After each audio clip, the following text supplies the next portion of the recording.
భారత army, Indian railways తర్వాత వక్ఫ్ బోర్డే దేశంలోనే ఎక్కువ భూములు కలిగి ఉంది.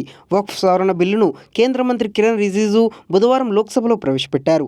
1995 వక్ఫ్ చట్టానికి సవరణ చేస్తూ వక్ఫ్ సవరణ బిల్లు 2025ను కేంద్ర మంత్రి సభ ముందుకు తీసుకువచ్చారు. దీనిపై అధికార ఎన్డీఏ, ప్రతిపక్ష ఇండియా కూటమి మధ్య మాటల యుద్ధం కొనసాగుతోంది.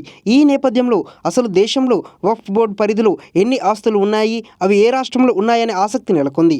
ప్రభుత్వ డేటా ప్రకారం దేశంలో 8,72,000కు పైగా స్థిర ఆస్తులు మరియు 16,000కు పైగా చర ఆస్తులను వక్ఫ్ బోర్డు కలిగి ఉంది. మొత్తంగా 8,70,000కు పైగా ఆస్తులు బోర్డు పరిధిలో ఉన్నాయి. ఇవి మొత్తం కలిపితే 9,40,000 ఎకరాల భూమి ఉంటుంది.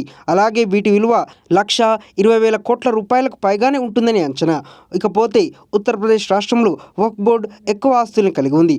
యూపీలోని 27% అంటే 2,32,000కు పైగా ఆస్తులు ఉన్నాయి. ఆ తర్వాత వెస్ట్ బెంగాల్లో 9% అంటే 80,000కు పైగా, అలాగే పంజాబ్లో 9% ఆస్తుల్ని వక్ఫ్కు ఉన్నాయి. తమిళనాడులో 8%, కర్ణాటకలో 7%, కేరళలో 6% ఆస్తుల్ని వక్ఫ్ కలిగి ఉంది. ఇకపోతే తెలంగాణ, గుజరాత్ రాష్ట్రాల్లో మొత్తం ఆస్తుల్లో 5% మేర ఇరు రాష్ట్రాల్లో ఉన్నాయి. తెలంగాణలో 45,000కు పైగా ఆస్తులు వక్ఫ్ సొంతం.